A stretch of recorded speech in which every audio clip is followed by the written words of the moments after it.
പരിശുദ്ധ മാതാവിനും ഈശോയ്ക്കും സ്തുതി. എൻ്റെ പേര് സുഭാഷ്, മൂവാറ്റുപുഴയിൽ നിന്നാണ് വരുന്നത്. പരിശുദ്ധ മാതാവിൻ്റെ സന്നിധിയിൽ നിന്ന് എനിക്ക് ലഭിച്ച ഒരത്ഭുത സൗഖ്യത്തെക്കുറിച്ച് പറയാനാണ് ഞാൻ ആഗ്രഹിക്കുന്നത്. 2023 സെപ്റ്റംബർ മാസം ആദ്യ വാരത്തിൽ എനിക്ക് ശാരീരികമായ വല്ലാതെ അസ്വസ്ഥതയും വയറ് കമ്പിക്കലും വയറുവേദനയും അങ്ങനെ അസ്വസ്ഥതകളായിട്ട് ഹോസ്പിറ്റലിൽ പോയി. അവിടെ നിന്ന് 1-2 ടെസ്റ്റുകൾ ചെയ്തു. കുറച്ച് കഴിഞ്ഞപ്പോൾ പിറ്റേ ദിവസം എന്നോട് ചെല്ലാൻ പറഞ്ഞു. ചെന്ന് കഴിഞ്ഞപ്പോൾ അൾട്രാസൗണ്ട് സ്കാൻ ചെയ്യണമെന്ന് പറഞ്ഞു. സ്കാൻ ചെയ്ത് റിപ്പോർട്ട് കണ്ടു കഴിഞ്ഞപ്പോൾ അവർ പറഞ്ഞു നാളെ ഭക്ഷണമൊന്നും കഴിക്കാതെ വരിക, ഒരു CT എടുക്കണമെന്ന് പറഞ്ഞു. പിറ്റേ ദിവസം പോയിട്ട് CT എടുത്തു. CT എടുത്തപ്പോൾ എൻ്റെ കൂടെ ഉണ്ടായിരുന്നത് എൻ്റെ ഒരു സുഹൃത്തായിരുന്നു. അപ്പോൾ എന്നോട് പറഞ്ഞു ഇയാൾ കുറച്ച് നേരം വെളിയിലിരിക്കാൻ പറഞ്ഞു. ഞാൻ വെളിയിലേക്ക് ഇറങ്ങിപ്പോയി. ഒരു 5 മിനിറ്റ് കഴിഞ്ഞപ്പോൾ എൻ്റെ സുഹൃത്ത് പുറത്തേക്ക് ഇറങ്ങി വന്നു. അവൻ കരയുന്നുണ്ടായിരുന്നു. അപ്പോൾ ഞാൻ അവനോട് ചോദിച്ചു എന്നടാ പ്രശ്നം എന്ന് ചോദിച്ചു. അപ്പോൾ അവൻ പറഞ്ഞില്ല. കുഴപ്പമില്ല നമുക്ക് ശരിയാക്കാമെന്ന് പറഞ്ഞു. ഞാൻ പിടിച്ചിരുത്തിയിട്ട് പറഞ്ഞു നീ എന്താണെങ്കിലും എന്നോട് പറഞ്ഞോളാൻ പറഞ്ഞു. അപ്പോൾ ക്യാൻസറിൻ്റെ ചെറിയൊരു ആരംഭം പോലെ ഉണ്ടെന്നാണ് പറഞ്ഞത്. ഒരു ഓങ്കോളജിസ്റ്റിനെ കാണണം ചേട്ടാന്ന് പറഞ്ഞു. അങ്ങനെ ഞങ്ങൾ അവിടുന്ന് മറ്റൊരു ഹോസ്പിറ്റലിലേക്ക് പോയി. ഞാൻ എൻ്റെ വീട്ടിലേക്ക് പറഞ്ഞില്ല, പക്ഷെ മറ്റ് 2-3 സുഹൃത്തുക്കളെ വിളിച്ചു വരുത്തി. അങ്ങനെ കുറച്ചുകൂടെ ഭേദപ്പെട്ട ഒരു ഹോസ്പിറ്റലിൽ നല്ല ഡോക്ടർ ഓങ്കോളജിസ്റ്റിനെ കാണാനായിട്ട് പോയി. അവിടെ ചെന്ന് കയറിയിരുന്നപ്പോൾ തന്നെ അയാൾ ചോദിച്ചു ആരാണ് പേഷ്യൻ്റ് എന്ന് ചോദിച്ചു. അപ്പോൾ ഞാൻ പറഞ്ഞു ഞാനാണ്. അപ്പോൾ തുറന്ന് പറയുന്നതിൽ ബുദ്ധിമുട്ടുണ്ടോ എന്ന് ചോദിച്ചു. ഞാൻ പറഞ്ഞു പ്രയാസമൊന്നുമില്ല പറഞ്ഞോളാൻ പറഞ്ഞു. അപ്പോൾ അദ്ദേഹം പറഞ്ഞു നിങ്ങൾക്ക് ലിവർ ക്യാൻസറാണ്. അപ്പോൾ ഞാൻ ചോദിച്ചു അത് കുഴപ്പമില്ല, നമുക്ക് എന്താണ് അതിനുള്ളൊരു പോംവഴി? അയാൾ പറഞ്ഞു ഇതിനി ഒന്നും ചെയ്യാനില്ല, കാരണം ഇത് 4th സ്റ്റേജാണ്. 6 വർഷത്തിലധികമായി നിങ്ങൾക്കിത് സ്റ്റാർട്ട് ചെയ്തിട്ട്. ഒരു ശസ്ത്രക്രിയയോ അല്ലെങ്കിൽ കീമോയോ അതുപോലുള്ള റേഡിയേഷനൊന്നും സാധിക്കില്ല. ഇമ്മ്യൂണൽ തെറാപ്പി, ഇമ്മ്യൂണിറ്റി വർദ്ധിപ്പിക്കുക, അതിനും സമയപരിധിയുണ്ട്, ഒരു 4-5 മാസമൊക്കെ. അപ്പോൾ ഞാനത് കേട്ടു, അവിടെ നിന്ന് ഇറങ്ങിപ്പോന്നു. അടുത്ത ഞങ്ങൾ കുറച്ച് പേര് കൂടി ആലോചിച്ച് വീട്ടിൽ വന്ന് പറഞ്ഞു. അങ്ങനെ അടുത്ത ഹോസ്പിറ്റലിൽ പോയി. കേരളത്തിലെ ഓങ്കോളജിസ്റ്റ് നമ്പർ 1 ഓങ്കോളജിസ്റ്റിനെ പോയി കണ്ടു. പിറ്റേ ദിവസം തന്നെ കാണാനുള്ള ഏർപ്പാട് ചെയ്തു. അവരും ഇതേ മറുപടി തന്നെയാണ് പറഞ്ഞത്, നിങ്ങൾ കുറേ വൈകിപ്പോയി, ഈ അവസ്ഥയിലൊന്നും ചെയ്യാൻ കഴിയില്ല, പിന്നെ കരളായതുകൊണ്ട് ഈ പറയുന്ന പോലെ റേഡിയേഷനൊന്നും അങ്ങനെ സാധ്യമല്ല എന്ന് പറഞ്ഞു. പക്ഷേ ഞാൻ ആ മറുപടി കൊണ്ടൊന്നും തൃപ്തനായില്ല. ഞാൻ അവരോട് പറഞ്ഞു നമുക്ക് എന്തെങ്കിലും ചെയ്യാൻ സാധിക്കുമെങ്കിൽ ചെയ്യാം എന്ന് പറഞ്ഞു. അടുത്തത് ഞങ്ങൾ അങ്ങനെ അന്വേഷണത്തിൻ്റെ ഭാഗമായിട്ട് ജിപ്മറിൽ, പോണ്ടിച്ചേരി ജിപ്മർ ഒരു നല്ല ഹോസ്പിറ്റലാണ്. അവിടെ സർജറിയൊക്കെ എത്ര വൾഗറായ കേസുകളും അവിടെ അറ്റൻഡ് ചെയ്യും, നമുക്ക് അവിടെ പോയി നോക്കാമെന്ന് പറഞ്ഞു. അങ്ങനെ ഞാനും എൻ്റെ സുഹൃത്തുക്കളും കൂടി, എൻ്റെ മോനും കൂടെ ഉണ്ടായി. അങ്ങനെ പോണ്ടിച്ചേരിക്ക് പോയി. പോണ്ടിച്ചേരി പോയപ്പോൾ ആദ്യം തന്നെ ട്രാൻസ്പ്ലാന്റ് ചെയ്യാനുള്ള സാധ്യതകളെക്കുറിച്ചാണ് ചിന്തിച്ചത്. അപ്പോൾ അതിനുള്ള ടെസ്റ്റുകളും സ്കാനിങ്ങും ബ്ലഡ് ടെസ്റ്റും എല്ലാം നടത്തി അവസാനം റിസൾട്ട് വന്നു കഴിഞ്ഞപ്പോൾ അവർ പറഞ്ഞു ട്രാൻസ്പ്ലാന്റ് ചെയ്യാൻ പറ്റില്ല. പിന്നെ കീമോ പോലുള്ള പരിപാടികളെ കുറിച്ചിട്ടായി, അതും സാധ്യമല്ല. അവസാനം മെഡിസിൻ വിഭാഗത്തിൽ ചെന്നപ്പോൾ എന്നോട് പറഞ്ഞത് ഈ ഇമ്മ്യൂണൽ തെറാപ്പി മാത്രമാണ് സാധ്യമാകുക. പിന്നെ അതിനോടൊപ്പം വിത്ത് കീമോ എന്ന് പറയുന്ന ഒരു ഇഞ്ചക്ഷനുണ്ട്. അപ്പോൾ അത് ചെയ്യുമ്പോൾ 1 വർഷത്തേക്ക് 28 ലക്ഷം രൂപ മുടക്കാവും. ചില സ്കീമിലൊക്കെ വരുമ്പോഴത്തേക്ക് അത് 5-6 ലക്ഷം രൂപ കുറഞ്ഞ് കിട്ടാൻ സാധ്യതയുണ്ട്. അതെവിടെയാണെങ്കിലും നിങ്ങളുടെ നാട്ടിൽ തന്നെ അന്വേഷിക്കുന്നതായിരിക്കും നല്ലത് എന്ന് പറഞ്ഞു. അപ്പോൾ വലിയ നിരാശയോടെ ഒരു ട്രീറ്റ്മെൻറ്റും കിട്ടുന്നില്ല എന്നുള്ളൊരവസ്ഥയിൽ തന്നെയാണ് ഞാൻ തിരിച്ചു പോരണത്. അപ്പോഴത്തേക്ക് എൻ്റെ ഒരു സുഹൃത്തുണ്ട്, അവൻ കാനഡയിലാണ് ഇപ്പോൾ. അവൻ എന്നെ വിളിച്ച് പറഞ്ഞിരുന്നു സുഭാഷേ, അപ്പോൾ ഓരോ ദിവസവും ഹോസ്പിറ്റലിൽ പോകുമ്പോൾ അവൻ അന്വേഷിക്കുന്നുണ്ട്. അപ്പോൾ വിവരങ്ങളൊക്കെ അറിഞ്ഞു കഴിഞ്ഞപ്പോൾ അവൻ പറഞ്ഞു അവർ പറഞ്ഞതൊന്നും നോക്കണ്ട, നീ ഒരു കാര്യം ചെയ്യ്, ഇവിടെ ആലപ്പുഴയിൽ കൃപാസനത്തിലൊന്ന് പോയി നോക്ക്, നിനക്ക് വിശ്വാസം ഉണ്ടോ എന്ന് എനിക്കറിയില്ല, എങ്കിലും നീ പൊക്കോ, നിനക്ക് വയ്യായെങ്കിലും ഭാര്യേനെ പറഞ്ഞയച്ചാൽ മതി എന്ന് പറഞ്ഞു. അതിൻ്റെ ശേഷം എൻ്റെ സുഹൃത്തിൻ്റെ ഭാര്യ എൻ്റെ ഭാര്യേനെ വിളിക്കണ്ടായി. അപ്പോൾ ഓഗസ്റ്റ് 23-ാം തീയതി എൻ്റെ ഭാര്യ ഇവിടെ വന്ന് ഉടമ്പടി എടുത്ത് തിരിച്ചു വന്നു. അവളുടെ ചേട്ടത്തിയുടെ മകനും ഭാര്യയും കൂടെ ഇവിടെ വന്നത്. ഞാൻ മറ്റ് ചികിത്സകളൊന്നുമില്ല, ഒരു ടാബ്ലറ്റുണ്ട്, അത് മാത്രമേ ഉള്ളൂ. അത് ഇമ്മ്യൂണൽ തെറാപ്പിയാണ്, ഇമ്മ്യൂണിറ്റി വർദ്ധിപ്പിക്കുക എന്ന് മാത്രമേ ഉള്ളൂ. അങ്ങനെ ഒരു 1-2 ആഴ്ച വീട്ടിലിരുന്നപ്പോഴത്തേക്ക് എൻ്റെ ശരീരമൊക്കെ വല്ലാതെ ക്ഷീണിച്ചു, മുഖമൊക്കെ ഒരു വയലറ്റ് കളറായി. എനിക്ക് എണീച്ച് നടക്കാൻ പറ്റില്ല, ഭക്ഷണം കഴിക്കാൻ പറ്റണില്ല, കിടന്നാൽ ഉറക്കം വരില്ല, കിടക്കാൻ പറ്റില്ല, വയറ് ചില സമയത്ത് വല്ലാതെ വേദന. ഒരു ദിവസം രാത്രിയിൽ കിടക്കാൻ നേരത്താന്ന് തോന്നുന്നു, ഭാര്യ എന്നോട് പെട്ടെന്ന് പറഞ്ഞു, നമുക്ക് നാളെ കൃപാസനത്തിലൊന്ന് പോയാലോ എന്ന് ചോദിച്ചു. അപ്പം എനിക്ക് വേറെ ഒന്നും ചെയ്യാനില്ല. ഞാൻ പറഞ്ഞു എന്ത് വേണമെങ്കിലും ആവാം, അങ്ങനെ ആയിക്കോട്ടെ എന്ന് പറഞ്ഞു. എൻ്റെ ഒരു ചങ്ങാതിയെ വിളിച്ചിട്ട് പറഞ്ഞു, ഇടാ നാളെ ഇങ്ങനെ ആലപ്പുഴയ്ക്കൊന്ന് പോകണം, രാവിലെ വണ്ടിയായിട്ട് വരാൻ പറഞ്ഞു. അവനൊരു 4 മണി ആയപ്പോഴത്തേക്ക് എൻ്റെ വീട്ടിൽ കാറും കൊണ്ട് വന്നു. ഞാനും ഭാര്യയും എൻ്റെ 2 മക്കളും അവനും കൂടെ അവിടെ നിന്ന് പോന്നു. കാറിലേക്ക് കയറുമ്പോഴത്തേക്ക് എനിക്ക് എണിച്ചിട്ടിങ്ങനെ നടക്കാൻ പറ്റണ്ടായില്ല. സീറ്റിലിരുന്നപ്പോൾ എനിക്ക് വല്ലാത്ത അസ്വസ്ഥത. ഒരു 1-2 കിലോമീറ്റർ അങ്ങ് നീങ്ങിയപ്പോഴത്തേക്ക് ശ്വാസം പോലും പോണില്ല. അപ്പോൾ ഞാൻ ചുമ്മാ തമാശയ്ക്ക് പറഞ്ഞു, ഇത് അവിടം വരെ എത്തണ ലക്ഷണം കാണുന്നില്ലടാ എന്ന് പറഞ്ഞു. എങ്ങനെയോ പിന്നെ ഞാനങ്ങ് മയങ്ങിപ്പോയി. അവിടെ നിന്ന് ഇങ്ങോട്ട് പോന്ന് ഈ വൈറ്റില കഴിഞ്ഞപ്പോൾ ഞാൻ പറഞ്ഞു, ഇവിടെ ഇങ്ങനെ ലെഫ്റ്റ് കയറിയാൽ മതി, NH കടന്ന് പിന്നെ സ്ട്രെയിറ്റ് പോകാൻ പറഞ്ഞു. കുറേ കഴിഞ്ഞപ്പോൾ എന്തോ വണ്ടിയിൽ നിന്നൊരു ഒച്ച കേട്ടു. ഞാനും പെട്ടെന്ന് എണീച്ചു. ഇപ്പോൾ ഇവളോട് ചോദിച്ചു, എന്താ കേട്ടെ? ഈശോ എന്നിൽ അനുഗ്രഹിക്കപ്പെട്ടിരിക്കുന്നു എന്ന് പറഞ്ഞു. അത് ഞാൻ കേട്ടില്ല, എൻ്റെ മോളും കേട്ടു. ഞാൻ കണ്ണു തുറന്നിട്ട് നോക്കുമ്പോൾ വഴി ശരിയല്ല, ഒരു ഇടുങ്ങിയ റോഡിൽ കൂടെ പോകണേ. അപ്പോൾ ഞാൻ അവനോട് വണ്ടി നിർത്താൻ പറഞ്ഞു. നീ ഇത് എങ്ങോട്ടാണ് പോകണമെന്ന് ചോദിച്ചു. അല്ല ചേട്ടാ, അവിടെ ഇങ്ങനെ കൃപാസനം എന്ന് എഴുതി വെച്ചേക്കണ കണ്ടു, അങ്ങനെ ഞാൻ തിരിഞ്ഞതാന്ന് പറഞ്ഞു. ഞാൻ പറഞ്ഞു അതല്ല, NH സൈഡിൽ തന്നെ വണ്ടി തിരിക്കാൻ പറഞ്ഞു. അവിടെ തിരിച്ച് പിന്നെ ഞാൻ വർത്തമാനം പറയാൻ തുടങ്ങി, എനിക്ക് കാണാനൊക്കെ പറ്റുന്നുണ്ട്. അങ്ങനെ വണ്ടി ഇവിടെ വന്ന് നിന്നു, ടോക്കണൊക്കെ എടുത്തു. ഞാനിവിടെ കയറി വന്നു. ഈ അൾത്താരയുടെ മുമ്പിൽ വന്ന് ഈ മുട്ടയിൽ നിന്ന് എനിക്ക് നിൽക്കാൻ പറ്റണില്ല. അപ്പോൾ ഒരു സിസ്റ്റർ എൻ്റെ കയ്യിലിരിക്കുന്ന ആ പച്ച കാർഡ് കണ്ടിട്ടാന്ന് തോന്നുന്നു, പിടിച്ച് അവിടെ സ്റ്റെപ്പിൻ്റെ അവിടെ കൊണ്ടുപോയിരുത്തി. അവിടെ ഇരുന്ന് അച്ഛൻ കുരിശുരൂപം എൻ്റെ തലയിൽ വെച്ച് പ്രാർത്ഥിച്ചു. ഒരു തൈലം കൊണ്ടുവന്ന് നെറ്റിയിൽ പുരട്ടി. സാരമില്ല, ധൈര്യമായിട്ട് ഇരുന്നോളാൻ പറഞ്ഞു. അങ്ങനെ ഞങ്ങൾ പോയി. ഇവിടുന്ന് ഇറങ്ങുമ്പോഴത്തേക്ക് എനിക്കെന്തോ എന്താ അറിയില്ല, ഭയങ്കര ഒരു ആത്മവിശ്വാസം, ഉണർവ് കിട്ടി. എനിക്ക് വിശപ്പൊന്നുമില്ലാത്ത ഞാൻ ആ കഞ്ഞിക്കട പോയിട്ട് ഞാൻ എൻ്റെ ഇവരാരും ഇറങ്ങിയിട്ടില്ല. ഞാൻ എൻ്റെ കൂട്ടുകാരനോട് പറഞ്ഞു, എനിക്ക് വിശക്കുക, കഞ്ഞി കുടിക്കണമെന്ന് പറഞ്ഞു. ആ കഞ്ഞിക്കട പോയി കഞ്ഞി വാങ്ങിച്ച് കുടിച്ചു അവിടെ ഇരുന്നു. കുറേ കഴിഞ്ഞപ്പോൾ ഭാര്യയും മക്കളും ഇറങ്ങി വന്നു. അവർ സഞ്ചിയിൽ എന്തൊക്കെയോ ഉണ്ട്, അവരെ കൂട്ടി ഞാൻ വീട്ടിലേക്ക് പോയി. പക്ഷേ പിറ്റേ ദിവസം മുതൽ എൻ്റെ ജീവിതത്തിന് ഒരു അടുക്കും ചിട്ടയും.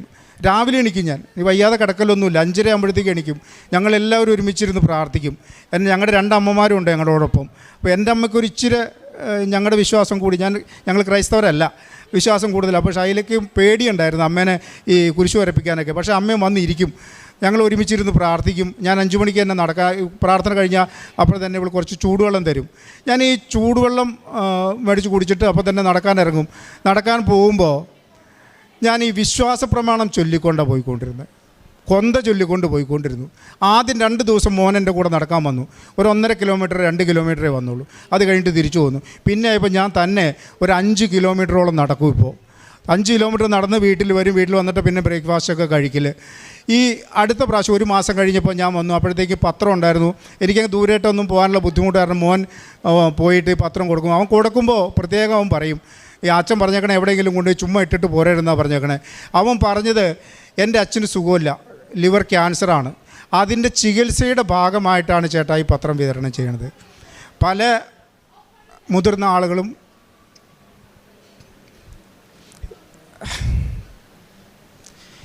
എൻ്റെ മോനെ ചേർത്ത് പിടിച്ച് ഉമ്മ വെച്ചിട്ട് വിട്ടു. മോൻ്റെ അച്ഛനൊന്നും വരില്ലെന്ന് പറഞ്ഞു വിട്ടു. അപ്പോൾ വന്നിട്ട് എന്നോട് പറഞ്ഞു അങ്ങനെയൊക്കെ. എന്തോ എനിക്ക് വല്ലാതെ ആത്മവിശ്വാസം വർദ്ധിച്ചു. വേറെ ഒരു ചികിത്സയില്ല. ആ ടാബ്ലറ്റ് ഞാനിപ്പോഴും കഴിക്കുന്നുണ്ട്. 30 ദിവസം കഴിഞ്ഞ് വീണ്ടും ഞാനിവിടെ വന്നു. ഇവിടെ വന്ന് അൾത്താരയുടെ മുമ്പിൽ മുട്ടയിൽ നിന്ന് ഞാൻ മാതാവിനോട് ഈശോയോടും മനസ്സുരുക്കി പ്രാർത്ഥിച്ചു. അച്ഛൻ എൻ്റെ തലയിൽ കൈവച്ച് പ്രാർത്ഥിക്കുമ്പോൾ ഞാൻ വല്ലാതെ വിറയ്ക്കുന്നുണ്ടായിരുന്നു. അച്ഛൻ ഒന്നുകൂടെ തിരിച്ചു പോയിട്ട് എൻ്റെ റിപ്പോർട്ടുകൾ നോക്കിയിട്ട് ഈ മാതാവിൻ്റെ രൂപത്തിൻ്റെ അവിടെ നിന്നൊരു സ്റ്റീലിൻ്റെ ഡപ്പയിൽ എന്തോ ഒന്ന് കയ്യിലെടുത്തു കൊണ്ടുവന്നു. എൻ്റെ ഷർട്ടിൻ്റെ ഉള്ളിലൂടെ കൈയിട്ടിട്ട് എനിക്കിവിടെ ശരിക്കും വേദന എടുക്കും. ആ സമയത്ത് ഞാൻ ഈ മുട്ടയിൽ നിന്നിട്ടാന്ന് തോന്നുന്നു, ഈ കൂമ്പിൻ്റെ തൊട്ട് താഴെയായിട്ട് ആ കൃത്യം അവിടെ തന്നെ അച്ഛൻ പിടിച്ചിട്ട് 2-3 വട്ടം ഇങ്ങനെ കൈ കറക്കിയിട്ട് പറഞ്ഞു, 41 ദിവസം കഴിയുമ്പോൾ വന്ന് സാക്ഷ്യം പറയണം. അമ്മ പറഞ്ഞിട്ടുണ്ടെന്നാണോ അമ്മയോട് ഞാൻ പറഞ്ഞിട്ടുണ്ടെന്നാണോ പറഞ്ഞതെന്ന് എനിക്കറിയില്ല. അമ്മ പറഞ്ഞിട്ടുണ്ടെന്ന് പറഞ്ഞു. എനിക്ക് അതോടെ കേട്ടപ്പോൾ ധൈര്യമായി. 41 ദിവസവും കൂടെ ജീവിതം നീട്ടി കിട്ടുക. ഞാൻ ഇവിടുന്ന് ഇറങ്ങിയപ്പോൾ തന്നെ ഭാര്യയോട് പറഞ്ഞു, ഇങ്ങനെ പറഞ്ഞിട്ടുണ്ട് എന്ന് പറഞ്ഞു. ഞങ്ങൾ സന്തോഷമായിട്ട് പോയി. ഈ 41 ദിവസം കൊണ്ട് ഞങ്ങൾ ഞങ്ങളുടെ കയ്യിലുണ്ടായിരുന്ന പത്രങ്ങളെല്ലാം വിതരണം ചെയ്തു. അവിടെ ഒരു 10-20 അമ്മമാരെ താമസിപ്പിക്കുന്ന ഒരു കോൺവെൻ്റുണ്ട്. അവിടെ പോയി അവർക്ക് കുറച്ച് അരിയും പച്ചക്കറി സാധനങ്ങളൊക്കെ വാങ്ങിക്കൊടുത്തു. അതുപോലെ ഞങ്ങൾ കണ്ടുമുട്ടുന്ന ആളുകളോടൊക്കെ വലിയ തരത്തിലുള്ള ഒരു എനിക്കറിയില്ല, ഞാൻ മനഃപൂർവ്വം സ്നേഹിക്കണമെന്നല്ല, എനിക്കങ്ങനെ ഈ ബുദ്ധിമുട്ടുള്ള ആളുകളെ കാണുമ്പോൾ അറിയാതെ എൻ്റെ ഉള്ളിൽ നിന്നൊരു അനുകമ്പ കടന്നു വരിക. ഞാൻ അവരോട് ചുമ്മാ വിശേഷമെങ്കിലും ചോദിക്കും, കൊടുക്കാനൊന്നുമില്ലെങ്കിൽ ഒന്നും കൊടുക്കാറുമില്ല. അപ്പോൾ ഈ അച്ഛൻ പറഞ്ഞ 41 ദിവസം എന്ന് പറയുന്നത് ഈ ഫെബ്രുവരി 7-ാം തീയതി ആയിരുന്നു. അപ്പോൾ 9-ാം തീയതി എന്നോട് ഹോസ്പിറ്റലിൽ ചെല്ലാൻ പറഞ്ഞേക്കണേ. അപ്പോൾ അന്ന് ടെസ്റ്റുണ്ട്. അപ്പോൾ ഞാൻ ഇതും കൂടെ ഒന്ന് അറിഞ്ഞിട്ട് പോകാമെന്ന് വിചാരിച്ചിട്ട് 9-ാം തീയതി ഞാൻ സ്കാനിങ്ങിന് പോയി. സ്കാനിങ് ചെയ്തിട്ട് റിസൾട്ടിന് വന്നപ്പോൾ അവർ പറഞ്ഞു സ്കാനിങ് തെളിഞ്ഞിട്ടില്ല, ഒന്നുകൂടെ ചെയ്യണമെന്ന് പറഞ്ഞു. അപ്പോൾ പിന്നെ ചെന്നപ്പോൾ പറഞ്ഞു അൾട്രാ അല്ല CT എന്ന് പറഞ്ഞു. അത് കേട്ടപ്പോൾ എനിക്ക് പേടിയായി. ആദ്യം ഫസ്റ്റ് എനിക്ക് ഇത് ഡിക്ലെയർ ചെയ്തു ഇങ്ങനെ തന്നെയാണ്. എന്നിട്ട് CT ചെയ്ത് ഞാൻ വീട്ടിലേക്ക് വന്നു. 1 മണിക്കൂർ കഴിഞ്ഞപ്പോൾ അവർ വിളിച്ചു, ചേട്ടാ വീട്ടിലേക്ക് പോയോ എന്ന് ചോദിച്ചു. ഞാൻ പറഞ്ഞു പോയി എന്ന് പറഞ്ഞു. ചേട്ടാ ഒന്നും കൂടെ വരേണ്ട വരുമല്ലോ എന്ന് പറഞ്ഞു. എനിക്കത് കേട്ടപ്പോൾ വീണ്ടും പേടിയായി. എൻ്റെ വീട്ടിൽ നിന്ന് 10-20 കിലോമീറ്റർ പോകണം. അപ്പോൾ ഞാൻ പറഞ്ഞു ഞാൻ വീട്ടിലെത്തി, ഞാനിവിടെ DDRCയിൽ ബ്ലഡ് കൊടുക്കാനുണ്ട്, അതിനുവേണ്ടി വന്നതാണ്. അപ്പോൾ എന്നാൽ തിങ്കളാഴ്ച നിങ്ങൾ വാങ്ങാൻ വരില്ലേ, അപ്പം മതി, രാവിലെ ഒരു 10 മണിയാകുമ്പോൾ വന്നേക്കാൻ പറഞ്ഞു. രാവിലെ 10 മണിയായപ്പോൾ ഞാൻ ചെന്നപ്പോൾ തന്നെ സുഭാഷ് അല്ലെന്ന് വെച്ചു. അതേന്ന് പറഞ്ഞു. എന്നാൽ കയറി വരാൻ പറഞ്ഞാൽ അവർ ഒന്നുകൂടെ ശരിക്കും ഇവിടെ ഞെക്കി പീച്ചി ഈ സാധനം ഇട്ട് ഉരുട്ടി ടെസ്റ്റ് ചെയ്തു. കുറച്ച് കഴിഞ്ഞപ്പോൾ റിസൾട്ട് കഴിഞ്ഞു. പേടിക്കാനൊന്നുമില്ല കേട്ടോ എന്ന് പറഞ്ഞു. ഡോക്ടറെ അടുത്ത് കൊണ്ടു ചെന്നപ്പോൾ അവർ അത്ഭുതപ്പെട്ടു പോയി. എൻ്റെ ലിവറിൽ 8.6 mm വലിപ്പമുള്ള ഒരു മുഴയും 6.5 mm വലിപ്പമുള്ള ഒരു മുഴയും 2 മുഴകളുണ്ടായിരുന്നു. ഈ 41-ാമത്തെ ദിവസം കഴിഞ്ഞിട്ട് ഞാൻ സ്കാൻ ചെയ്യുമ്പോൾ ഒരു മുഴ അവിടെ ഇല്ല. ആ സംശയം തീർക്കാനാണ് അവരെന്നെ CTക്ക് വിട്ടത്. CTയിലും കാണണില്ല. അതുകൊണ്ട് 2ാമത് വിളിച്ചു. ഉണ്ടായിരുന്ന ഒരു സാധനം ഇല്ലെന്ന് പറയാൻ അവർക്ക് മടി, കാരണം തെറ്റായി പോയെങ്കിലോ എന്ന് വിചാരിച്ചിട്ട്. വീണ്ടും തിങ്കളാഴ്ച രാവിലെ ഞാൻ ചെന്നപ്പോൾ ഒന്നോടെ പരിശോധിച്ച് പറഞ്ഞു, ചേട്ടാ ഇങ്ങനെ ഒരു 6.5 mm വലിപ്പമുള്ളൊരു മുഴ കാണിക്കുന്നുണ്ട്, അത് സ്കാനിങ്ങിൽ കിട്ടുന്നില്ല, അതൊന്ന് ക്ലിയർ ചെയ്യാൻ വേണ്ടി ചേട്ടനോട് വീണ്ടും വരാൻ പറഞ്ഞത്. അതില്ല എന്ന് ഞങ്ങൾ ഉറപ്പിച്ചു. പിന്നെ 8.5 ഉണ്ടായിരുന്ന മുഴ 3.5 ആയിട്ട് ചുരുങ്ങിയിട്ടുണ്ട്. ഞാൻ ഇവിടെ വരുമ്പോൾ എൻ്റെ AFP count, alpha protein count എന്ന് പറയും, ഈ ക്യാൻസർ രോഗികളുടെ ബ്ലഡിലുള്ളൊരു സാധനമാണ്, 41,000 ആയിരുന്നു. ഈ കഴിഞ്ഞ മാസം ഞങ്ങൾ ടെസ്റ്റ് ചെയ്യുമ്പോൾ 374 ചുരുങ്ങി. 5 മുതൽ 10 വരെയാണ് നോർമൽ സ്റ്റേജ്. ഈ മാസം നോക്കിയിട്ടില്ല. അടുത്ത മാസം, അതായത് മാർച്ച് 11-ാം തീയതി ചെല്ലുമ്പോൾ ഈ കൗണ്ടും കൂടെ നോക്കിയിട്ട് വരാൻ പറഞ്ഞിട്ടുണ്ട്. കേട്ടവരും കണ്ടവരും അതിനേക്കാൾ ഉപരി ഞാനും ഈ അത്ഭുതത്തെ ഓർത്ത് ഇന്ന് വല്ലാതെ നന്ദിയുള്ളവനായിരിക്കുന്നു. എന്താ പറയേണ്ടതെന്ന് എനിക്കറിയില്ല. ശരിക്കും മരണഭയത്തോടെ കിടന്നുറങ്ങിയ നാളുകളായിരുന്നു എൻ്റേത്. ഇന്നെനിക്ക് മരണഭയമില്ല. ഞാൻ എൻ്റെ മോനെ വിളിച്ച് അടുത്ത് കിടത്തിയിട്ടുണ്ട് ഈ കഴിഞ്ഞ ദിവസങ്ങളിലൊക്കെ. കാരണം എത്ര ദിവസം മക്കളെ തൊട്ടുരുമ്മി നിൽക്കാൻ പറ്റുമെന്നുള്ള ഉറപ്പില്ലാത്തതുകൊണ്ട്. പക്ഷേ ഇന്നെനിക്ക് ആ ഭയം പോയി. ഇന്ന് പ്രാർത്ഥിക്കാൻ പറ്റുന്നുണ്ട്. ആ പ്രാർത്ഥനയിൽ എനിക്ക് വലിയ ശക്തി കിട്ടുന്നുണ്ട്, ധൈര്യം കിട്ടുന്നുണ്ട്. എൻ്റെ മക്കൾ എന്നെ മോട്ടിവേറ്റ് ചെയ്യുന്ന രീതിയിലേക്ക് വളർന്നിട്ടുണ്ട്. ആ കൂട്ടായ പ്രാർത്ഥന, എൻ്റെ മോനും മോളും അമ്മമാരും ഷൈലും ഭാര്യയും ഒരുമിച്ചിരുന്ന് ഞങ്ങൾ പ്രാർത്ഥിക്കണം. ആ പ്രാർത്ഥിക്കുമ്പോൾ കിട്ടുന്ന ഒരു ആത്മവിശ്വാസം അത് വളരെ വലുതാണ്. ഞാൻ ആദ്യം വന്നപ്പോൾ എൻ്റെ വീടിൻ്റെ അടുത്തുള്ളൊരു കുടുംബത്തെ ഞാൻ കൊണ്ടുവന്നു ഇവിടെ. അവർ ഉടമ്പടി എടുത്ത് തിരിച്ചു പോയി. അവന് 10 വയസ്സ് മുതൽ, ഞാൻ അവരുടെ രഹസ്യങ്ങളൊന്നും പറയണില്ല, ഷുഗർ പേഷ്യൻ്റാണ്. കിഡ്നിയൊക്കെ പോയിട്ട് ക്രിയാറ്റിൻ്റെ അളവ് ഭയങ്കരമായിട്ട് കൂടുതലാണ്. ഈ കഴിഞ്ഞ ദിവസം ഞാൻ കണ്ടപ്പോൾ ചോദിച്ചു എങ്ങനെയുണ്ടെന്ന് വെച്ചു. 1.5 ആണ് അവൻ്റെ ക്രിയാറ്റിൻ. Same medicine. ഇന്ന് ഞാൻ വരുമ്പോൾ, ഞാനീ നടക്കാൻ പോകുന്ന വഴിക്ക് ഇങ്ങനെ കാണുന്ന ആളുകളോട് പറയാറുണ്ട്. ഞാനീ നടക്കാൻ പോകുന്ന വഴിക്ക് ഉള്ള മറ്റൊരു ചങ്ങാതിയാണ്. അവനെ കണ്ടപ്പോൾ ഞാൻ പറയടാ, ബുദ്ധിമുട്ടാണ്, രോഗത്തിന് ശമനമൊന്നുമില്ലെങ്കിൽ ഞാനിങ്ങനെ അടുത്ത ദിവസം കൃപാസനത്തിൽ പോകുന്നുണ്ട്, നീ പോരേന്ന് പറഞ്ഞു. അപ്പോൾ അവൻ്റെ ഭാര്യ എൻ്റെ കൂടെ അയച്ചിട്ടുണ്ട്. അവരിന്ന് ഉടമ്പടി എടുത്തിട്ടുണ്ട്. അങ്ങനെ എനിക്ക് പറയാൻ കഴിയുന്ന, എനിക്ക് ചെയ്യാൻ കഴിയുന്ന ആളുകളോട് വെറുതെ പറയല്ല. എന്നോട് ചോദിച്ചു ഇപ്പം എങ്ങനെയുണ്ട് മോനെ. അവർ വളരെ എന്താ പറയണേ, അനുകമ്പയോടുകൂടി ദയയോട് കൂടിയിട്ടൊക്കെ ചോദിക്കണേ. ഇപ്പോൾ എങ്ങനെയുണ്ട്? ഞാൻ വളരെ ഹാപ്പി ആയിട്ട് ഒരു കുഴപ്പമില്ല, സുഖമാണ്, സന്തോഷമായിട്ടിരിക്കണു. നിങ്ങൾക്ക് എന്തെങ്കിലും പ്രശ്നം ഉണ്ടെങ്കിൽ ഞാൻ ചെയ്ത ചികിത്സ ചെയ്യാം, എൻ്റെ കൂടെ പോരെ, ഞാൻ കൊണ്ടാം കൃപാസനത്തിൽ, എൻ്റെ ചിലവിൽ, എൻ്റെ വണ്ടിയിൽ. ഇന്ന് ഞാൻ അങ്ങനെ തന്നെയാണ് ഇവിടെ എത്തിയിട്ടുള്ളത്. ഇന്ന് ഞാൻ മൂവാറ്റുപുഴയിൽ നിന്ന് തന്നെ വണ്ടി ഓടിച്ചിട്ട് ഇവിടം വരെ വന്നത്. തിരിച്ചു പോവാം. മോൻ ചോദിച്ചു, അച്ഛാ ഞാൻ വരണോ, അവന് ക്ലാസ് ഉണ്ട്, രണ്ടുപേരും ഡിഗ്രിക്കാണ് പഠിക്കണേ. എനിക്ക് നല്ല ധൈര്യമുണ്ട്. ഞാൻ പറഞ്ഞു, എടാ കൃപാസനത്തിലേക്കല്ല പോണേ, പോയിട്ട് വരും, നീ കോളേജിൽ പോയിക്കോളാൻ പറഞ്ഞു. എന്തായാലും ഇവിടെ വന്നു പെടാൻ പറ്റും. എൻ്റെ ചങ്ങാതിയുടെ ഇടപെടൽ മൂലമാണ് കൃപാസനത്തെക്കുറിച്ച് എൻ്റെ ഭാര്യ അറിയതും അവൾക്ക് ഇങ്ങനെ ഒരു ധൈര്യം കിട്ടിയതും. മറ്റൊന്നും ചെയ്യാനില്ലാത്തതുകൊണ്ടായിരിക്കാം. ഞങ്ങൾ അതിനുശേഷം എല്ലാ ദിവസവും പ്രാർത്ഥന കേൾക്കും. വിശ്വാസ പ്രമാണവും പരിശുദ്ധ മറിയും നന്മ നിറഞ്ഞ മറിയൊക്കെ പരിശുദ്ധ കാണാപ്പാടായി ഞങ്ങൾക്ക് എല്ലാവർക്കും.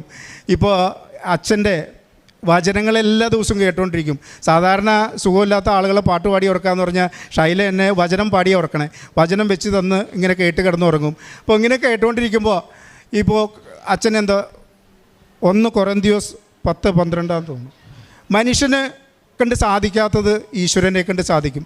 എൻ്റെ ജീവിതത്തിൽ ഇതിനു മുമ്പുള്ള കാര്യങ്ങളെക്കുറിച്ച് പരിശോധിച്ച് നോക്കുമ്പോഴൊക്കെ എല്ലാവരും കൈവടിഞ്ഞ സമയത്താണ് ഞങ്ങൾ ജീവിതത്തിലേക്ക് തിരിച്ചു വന്നിട്ടുള്ളത്. ഇത് ഞാൻ ഇനിയും ജീവിക്കുവാണെങ്കിൽ ഇതെൻ്റെ 3ാമത്തെ ജന്മമാണ്. അതുപോലെ ഒരു 12 വർഷം മുമ്പ് കള്ളു കുടിച്ച് ഞാൻ മരിച്ചുപോയ ആളാണ്. അന്ന് എൻ്റെ ഭാര്യ ഇതുപോലെ പ്രാർത്ഥനയെ മുട്ടിപ്പായി പ്രാർത്ഥിച്ച് വൈദ്യശാസ്ത്രം പറഞ്ഞു, ഒന്നും ചെയ്യാനില്ല, നിങ്ങൾ വീട്ടിലേക്ക് കൊണ്ടുപോയിക്കോളാൻ പറഞ്ഞ് ആംബുലൻസിൽ കയറ്റിവിട്ട ഡെഡ് ബോഡിയാണ് ഞാൻ. അവിടെ നിന്ന് ജനിച്ച് ജീവിച്ച് ജീവിതത്തിലേക്ക് തിരിച്ചു വന്നതാണ്. അന്ന് തൊടുപുഴയിലുള്ള പ്രത്യാശ എന്ന് പറഞ്ഞ ഒരു സ്ഥാപനത്തിൽ പോയിട്ട് ചികിത്സ എടുത്താൽ അവിടെയും ഒരു അൾത്താരയുണ്ട്, ഒരു ഗിരോട്ടോയുണ്ട് മാതാവിൻ്റെ. അവിടെ മുട്ടിപ്പായി പ്രാർത്ഥിച്ചിട്ടാണ്. പക്ഷേ എത്രത്തോളം ഞാനത് ഫോളോ ചെയ്തു എന്നുള്ള കാര്യത്തിന് എനിക്ക് സംശയമുണ്ട്. അതുകൊണ്ടായിരിക്കും ഞാൻ ഈ പ്രത്യാശ ഭവനിലെ ഡയറക്ടറെ വിളിച്ച് പറഞ്ഞു, ഇങ്ങനെ രോഗസൗഖ്യത്തെക്കുറിച്ച് പറഞ്ഞപ്പോൾ അദ്ദേഹം എന്നോട് പറഞ്ഞത്, നിന്നെ ദൈവം വീണ്ടും വിശുദ്ധീകരിക്കാൻ വേണ്ടിയിട്ടാണ് ഈ രോഗം നിനക്ക് തന്നത്. ഇത് രോഗമല്ല, നിന്നെ ശുദ്ധീകരിക്കലാണ്. നീ ധൈര്യമായിട്ടിരിക്കാൻ, നന്ദിയുള്ളവനായിട്ടിരിക്കാൻ പറഞ്ഞു. ഞാൻ ഇന്ന് ആ വഴികളെ അതിലൂടെ തന്നെ മുന്നോട്ട് പോകാനായിട്ട് ആഗ്രഹിക്കുന്നു. എല്ലാവരുടെയും ഞാൻ വേറൊരു കാര്യം, അത് ഒരിക്കലും ഞാൻ മറക്കില്ല, എന്നും പ്രാർത്ഥിക്കുന്ന ഒരു പ്രാർത്ഥനയാണ്. ഞാനിവിടെ ഈ സ്റ്റെപ്പിൽ മുട്ടുകുത്തുമ്പോൾ എൻ്റെ തൊട്ടടുത്തൊരു മോനുണ്ടായിരുന്നു. അവൻ എപ്പോഴും ചുമച്ചുകൊണ്ടിരിക്കുക, ബ്ലാഡറിൽ ശ്വാസകോശത്തിൽ അണുക്കളാണെന്ന് പറഞ്ഞ്. ഞാനിവിടുന്ന് എണിച്ചു കഴിഞ്ഞപ്പോൾ പിന്നെ എൻ്റെ പ്രാർത്ഥന മുഴുവൻ ആ മകന് വേണ്ടിയിട്ടായിരുന്നു. ഇന്നും ഞങ്ങൾ പ്രാർത്ഥിക്കുമ്പോൾ ആ മോനെ ഓർത്ത് പ്രാർത്ഥിക്കാറുണ്ട്, എന്നെ അമ്മ രക്ഷിച്ചതുപോലെ ആ മോനെയും രക്ഷിക്കണേ. അങ്ങനെ മറ്റുള്ളവർക്ക് വേണ്ടിയും പ്രാർത്ഥിക്കാനായിട്ടുള്ള ഒരു മനസ്സ് ഈശ്വരൻ ദൈവം എനിക്ക് തന്നിട്ടുണ്ട്. എല്ലാവർക്കും അതുപോലെ തന്നെ ഈ മാതാവിൻ്റെയും ദൈവത്തിൻ്റെയും കൃപ ധാരാളമായിട്ട് നമുക്കെല്ലാവർക്കും ലഭിക്കട്ടെ എന്ന് പ്രാർത്ഥിക്കുന്നു. അതോടൊപ്പം തന്നെ ഈ ഈശോയ്ക്കും പരിശുദ്ധ മാതാവിനും എൻ്റെ ജന്മം ഞാൻ ഇനി അങ്ങോട്ട് സമർപ്പിക്കണം.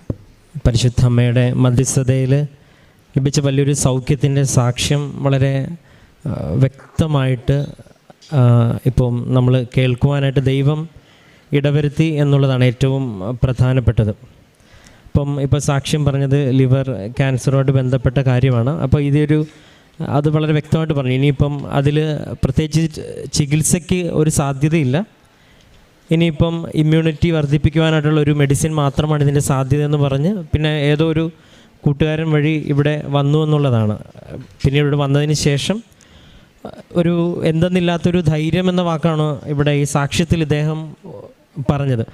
നിങ്ങൾ സാക്ഷ്യങ്ങൾ അതിപ്പം ആര് പറയുന്ന സാക്ഷ്യങ്ങളാണെങ്കിലും പരിശോധിക്കുമ്പം അവർക്ക് ലഭിക്കുന്ന ഒരു ധൈര്യത്തിനെക്കുറിച്ച്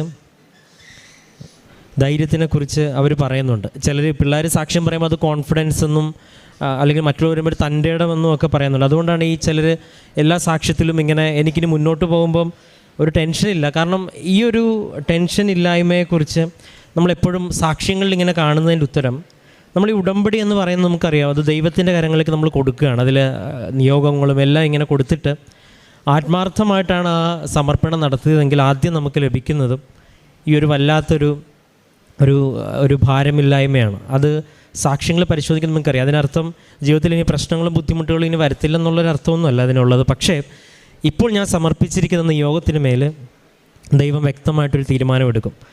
ഇതുപോലെ ബോധ്യപ്പെടുത്തുന്ന രീതിയിൽ, ഇതിപ്പം സൗഖ്യത്തിൻ്റെ കാര്യമാണെങ്കിൽ ഇതിനു മുമ്പ് പറഞ്ഞ കാര്യത്തിലുമൊക്കെ വ്യക്തമായിട്ട് ഇങ്ങോട്ട് വന്ന യാത്രയിൽ പോലും ഒരു ദൈവാനുഭവം ഉണ്ടായെന്നുള്ളത് പറയുന്നുണ്ട്. ഈശോ നിന്നെ അനുഗ്രഹിക്കുന്നെന്ന് ഒരു വചനം ലഭിച്ചതായിട്ടുമൊക്കെ പറയുന്നുണ്ട്. അവസാനം ഇവിടെ വന്നതിന് ശേഷം തിരികെ പോകുമ്പോൾ തൊട്ട് ഒരു എന്തെന്നില്ലാത്തൊരു, നിങ്ങൾക്കറിയാം, ഇവിടെ ഒരു മാനുഷിക യുക്തിയിൽ പരിശോധിക്കുമ്പോൾ സത്യം പറഞ്ഞാൽ ഇവിടെ തിക്കും തിരക്കും ബഹളവും ഒക്കെയാണ് എപ്പോഴും. പക്ഷേ ഇവിടെയുള്ള സാക്ഷ്യങ്ങൾ നിങ്ങൾ പരിശോധിക്കുമ്പോൾ ഇതിനിടയിലൂടെ ഒരു ജീവിക്കുന്ന ഒരു മാതാവിൻ്റെ സാന്നിധ്യം ഒരാൾ അനുഭവിക്കുന്നതായിട്ട് എത്ര പേരാണ് പറയണത്.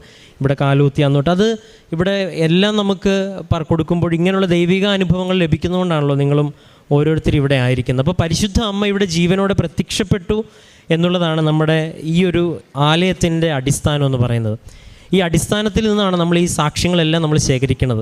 അതുകൊണ്ടാണ് നിങ്ങളുടെ ദേവാലയത്തിലും മാതാവ് ഉണ്ട്, എല്ലായിടത്തും മാതാവ് ഉണ്ടെങ്കിലും ഇവിടുത്തെ മാതാവിൻ്റെ സ്ഥിരീകരണം നടക്കണമെങ്കിൽ ഇവിടെ അസാധാരണമായ കാര്യങ്ങൾ റിപ്പോർട്ട് ചെയ്യപ്പെടണം. ദൈവം അനുഗ്രഹിച്ച് നമുക്ക് ആവശ്യത്തിലേറെ, അതും മറ്റുള്ള പ്രത്യക്ഷയോട് ബന്ധപ്പെട്ട് ക്രിസ്ത്യൻസ് എന്നല്ല എല്ലാ മതത്തിൽ നിന്നുള്ളവരും വ്യക്തമായിട്ട് ഇങ്ങനെ തെളിവുകൾ ഉൾപ്പെടെ കൊണ്ടുവന്നാണ് നമുക്കിവിടെ സാക്ഷ്യം പറയുന്നതും. അതിൽ മെഡിക്കൽ ഫീൽഡിലുള്ളവരും പ്രൊഫഷണൽ ഫീൽഡിലുള്ളവരും എല്ലാം നമുക്ക് സാക്ഷ്യം പറയുന്നവരുണ്ട്. അപ്പം ഇത്രയും വ്യക്തമായിട്ട് ദൈവത്തെ ഒരു അനുഭവം ഒരാളുടെ ജീവിതത്തിലേക്ക് കൊണ്ടുവരാനായിട്ട് എങ്ങനെ സാധിച്ചു എന്നുള്ള ചോദ്യത്തിന് ഇവർ ഉത്തരം പറയുന്നുണ്ട്. അത് നിങ്ങൾ ശ്രദ്ധിച്ചോണം. അവസാനം ഇവർ മക്കൾ ഉൾപ്പെടെ പ്രാർത്ഥന മുടക്കിയിട്ടില്ലെന്നുള്ളത് വളരെ വ്യക്തമായിട്ട് പറയുന്നുണ്ട്. അപ്പോൾ മകൻ ഇപ്പം അപ്പച്ചന് പോകാനായിട്ട്, പപ്പയ്ക്ക് പോകാൻ പറ്റാത്തതുകൊണ്ട് മകൻ അപ്പച്ചൻ്റെ കാര്യം പറഞ്ഞ് ഈ പ്രേക്ഷിത, ഇപ്പം നിങ്ങൾ ഈ പത്രം കൊടുക്കുന്നതിലൊക്കെ എന്താണെന്നൊക്കെയുള്ള ചോദ്യത്തിന് ഉത്തരം നിങ്ങൾ തന്നെ പ്രാർത്ഥിച്ച് കണ്ടെത്തണം. ഇതിനുള്ള ഉത്തരങ്ങളെല്ലാം ആരാധനയിലൂടെ പറയുന്നുണ്ട്. ആ ആരാധനയും വ്യക്തമായിട്ട് കാണാൻ ശ്രമിക്കുന്നുണ്ട്. ഇപ്പോൾ വചനമൊക്കെ ദൈവത്തിനൊന്നും അസാധ്യമാണെന്നുള്ള വചനമൊക്കെ കേട്ട് പഠിക്കാൻ, ഒപ്പം വീട്ടിലുള്ള 2 അമ്മമാരും ഉൾപ്പെടെ നിന്നാണ്. അപ്പോൾ ഒരു കുടുംബം മുഴുവൻ ഇങ്ങനെ മുട്ടുമേ നിന്ന് വിശുദ്ധീകരിക്കണമെന്നും ഞങ്ങളുടെ ജീവിതത്തിൽ ഇടപെടണമെന്ന് പ്രാർത്ഥിക്കുകയും അറ്റ് ദ സെയിം ടൈം ആ കാര്യത്തിന് വേണ്ടി മറ്റുള്ളവരെ സഹായിക്കും. പിന്നെ ഒരുപാട് പേരെ മറ്റുള്ളവരുടെ കാര്യങ്ങളൊക്കെ പറഞ്ഞ് ബോധ്യപ്പെടുത്താനുള്ള ശ്രമവും മറ്റുള്ളവരെ കാണുമ്പോൾ അനുകമ്പപൂർവ്വം പെരുമാറാനൊക്കെ ശ്രമിക്കുകയും, ഇതെല്ലാം കൂടി ഇങ്ങനെ ചേർന്ന് വരുമ്പം ദൈവം വിശ്വസ്തനായതുകൊണ്ടും സത്യസന്ധനായതുകൊണ്ടും നമ്മൾ നടക്കുന്ന വഴി ഏറെ പ്രത്യേകിച്ച് അത് സത്യമാണെന്ന് നമ്മളെ തെളിയിക്കേണ്ട ദൈവത്തിന് ഉത്തരവാദിത്വമുണ്ട്. അതുകൊണ്ട് ഇതിനേക്കാളും അപ്പുറം ഉള്ള വലിയ അടയാളങ്ങൾ ദൈവം ഇനിയും നടത്തും എന്നുള്ള കാര്യത്തിൽ ഒരു സംശയമില്ല. ഒരു പക്ഷേ അത് കൂടുതൽ ബോധ്യപ്പെടുവാനും ഒരുപക്ഷെ ഈ സാക്ഷ്യം കേൾക്കുന്ന നമുക്കും അല്ലെങ്കിൽ ഇവരുടെ ജീവിതത്തിൽ ഇനിയും കൂടുതൽ ഇവർ പ്രവർത്തിക്കുവാനുമായിരിക്കും ഒരു പക്ഷേ ആവർത്തിച്ച് ഇതുപോലുള്ള റിപ്പോർട്ടുകൾ ഉൾപ്പെടെ കൊണ്ടുവന്ന് ഈ അൾത്താരിൽ സാക്ഷ്യം പറയാനായിട്ട് ദൈവം ഇടവരുത്തിയത്. അപ്പം ദൈവം നമ്മുടെ ജീവിതത്തിൽ ഇടപെടുന്നുണ്ട്. ശാസ്ത്രത്തിന് മുകളിൽ ദൈവത്തിൻ്റെ ഒരു അനുഭവമുണ്ട്. ആ ഒരു അനുഭവത്തിലേക്ക് എത്തിച്ചേരാനായിട്ട് ഉടമ്പടി എന്ന പ്രാർത്ഥന നമ്മളെ സഹായിക്കും എന്നുള്ളത് ഉറപ്പാണ്. അപ്പോൾ ആ ഒരു ബോധ്യത്തിൽ നിന്ന് സംസാരിക്കുമ്പോൾ ഈ അവസാനം പറഞ്ഞല്ലോ, ഇനി എൻ്റെ ജീവിതം ഒരു ദിവസം അത് ദൈവം നൽകിയതാണ്. ഇത് തന്നെയാണ് നമ്മളെപ്പോഴും പറയണത്. നമുക്ക് കിട്ടുന്ന ഓരോ നിമിഷവും ദൈവം നൽകിയതാണ്. അങ്ങനെ പറയുമ്പോൾ നമ്മളാരും വിശ്വസിക്കത്തില്ല, കാരണം നമുക്ക് ആർക്കും അങ്ങനെ ഒരു അനുഭവം ഇല്ല. പക്ഷേ ഇങ്ങനൊരു അനുഭവം കിട്ടിക്കഴിയുമ്പോൾ നമുക്ക് മനസ്സിലാവും ഓരോ നിമിഷവും ദൈവത്തിൻ്റെ ദാനമാണ്, എന്തെങ്കിലുമൊക്കെ മറ്റുള്ളവർക്കും ദൈവത്തിന് വേണ്ടി ചെയ്യണം. ഈ ഒരു ബോധ്യത്തിലേക്ക് ഒരു വ്യക്തിയെ കൊണ്ട് നിർത്തുക എന്നുള്ളതാണ്. അതിന് നിങ്ങളുടെ നിയോഗങ്ങളൊക്കെ ഒരു ഭാഗമാവുന്നത് മാത്രം. ഏറെ പ്രത്യേകിച്ച് ഈ ലഭിച്ച പരിശുദ്ധ അമ്മയുടെ മധ്യസ്ഥത വഴി ലഭിച്ച ഈ വലിയ സൗഖ്യത്തിനെ പ്രതിയും ഒപ്പം ഈ മകനിലൂടെ ദൈവം ഇനി ചെയ്യാനിരിക്കുന്ന വലിയ അനുഭവങ്ങളെ പ്രതിയും നമുക്ക് കരങ്ങളടിച്ച് ദൈവത്തിൻ്റെ നാമം മഹത്വപ്പെടുത്തും.